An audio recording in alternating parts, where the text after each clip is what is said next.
Сарымсақ дегенді естісек, оның өзін елестетуден бұрын иісі мұрнымызға келіп үлгереді. Жағымсыз иісіне бола оны тұтынудан бас тартып та жатамыз. Алайда мұнымыз мүлде қате. Өйткені оның біз білмейтін кереметі көп. Дәлірек айтсақ, сарымсақ демікпе, көз аурулары, гипертония, құлақ ауруы, безеу, бөртпе және басқа да түрлі ауруды емдеуге көмектеседі. Жұқпалы аурулардың алдын алу мен емдеуде сарымсаққа тең келетін ештеңе жоқ десе де болады. Адамға салқын тиіп ауырғанда тұмауда пайда болып жөтелді жұмсартып, қақырықтың бөлінуін жақсартады. Сарымсақ бактерияға, вирусқа қарсы, саңырауқұлақтарға қарсы және әсер етеді. Сарымсақтың иммунитетке кешенді әсері құрамында альцин, кальций, мыс, эссенциалды майлар, темір, магний, фосфор, селен, күкірт, калий, мырыш, қанықпаған альдегидтер А, В1, В2, С дәрумендері болуымен белгіленеді.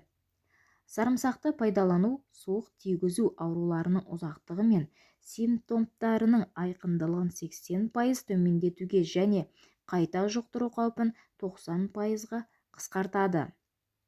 Әйелдердің етек циклі кезінде өздерін жақсы сезінуіне ықпал етеді. Құрамында кіретін өсімдік майлары ағза үшін орны толтырылмас омега-6 майлы қышқылдарымен қамтиды. Олар метаболикалық процестерге және әйелдердің гормоналды балансын реттеуге қатысады. Құрамына кіретін өсімдік майлары эмоциялық күйзеліс пен етеккір келер алды кезеңнің соматикалық және мінез құлықтың симптомдарын басу қасиеттерімен белгілі. Диабетпен ауыратын адамдарға жарайды.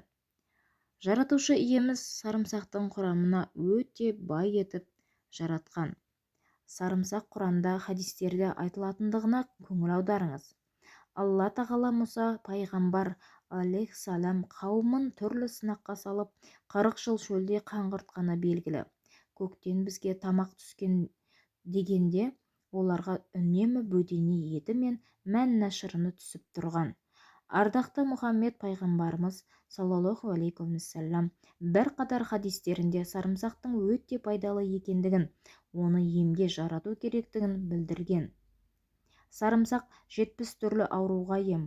Бүгінге дейін зерттеген ғалымдардың айтуынша, сарымсақтың құрамында 400-ден аса пайдалы компоненттер бар. Бір қатар пайдалары қан қысымын төмендетеді, қабынуға қарсы, перифериялық қан тамырлардың бітелуі мен ластануының, сондай-ақ ми ісігінің алдын алады, иммунитетті нығайтады, организмді қоршаған ортаның зиянды әсерінен қорғайды, ағзадағы бактерияларды өлтіреді, асқазан, ішек жолдарына, жүрек талма ауруларына ем. Микробты болдырмайды, жараны тез жазады, ішек құрттарды жояды, қақырықты түсіреді. Теріге сүйел, теміреткі, сыздауық, қышыма, тағы басқа жаралар шыққанда да емге жаратады. Жапон ғалымдарының мәлімдеуінше, сарымсақ адам миындағы қартаю процесін бәсеңдетеді. Оның жасушаларын тазартып отырады екен. Құрамында өте белсенді күкірт қосындылары болғандықтан, қанға түскен соң сарымсақ мидың ең қажетті деген бөліктерін оң әсер етеді. Яғни сарымсақтан бөлінетін заттар есте сақтау қабілеті мен эмоцияға жауап беретін жасушаларды жақсартады. Сарымсақты жиі қолданатын әйелдер арасында кеуде ісігі дертіне шалдыққандар саны аз кездескен. Сарымсақты барынша езіп жеген дұрыс, сонда ол организмге көбірек пайдалы болып келеді. Ал оның бір бөлігін 1-2 бөлікке бөлсек, құрамындағы пайдасы онша болмай қалады. Денсаулық терең байлық, сол үшін деніміздің саулығына көбірек өзіміз көңіл аударуымыз қажет. Сарымсақтың пайдасы жөнінде айттық, ал енді сарымсақтың зияны қандай? Сарымсақты шамадан тыс жеуге болмайды, әйтпесе уланып қаласыз. Күніне 8 тіс сарымсақты жесе, қан кетеді. Сарымсақты аш қарынға жемеген жөн. Асқазаны ауыратындар ауруы асқынған немесе қозған кезде сарымсақты жемеген дұрыс. Сарымсақты көп жесе ішке газ көп жиналады, жүрек айнып бас ауырады, дене температурасы көтеріледі. Сарымсақты балғын күйінде жеген жөн, сонда оның құрамында құнары мен пайдасы бойға дариды. Сарымсақтың шығу тарихы. Сарымсақ пияз тұқымдастарына жататын шөп тәріздес өсімдік. Отаны оңтүстік шығыс Азия. Сарымсақтың дәмі ащы, иісі өткір.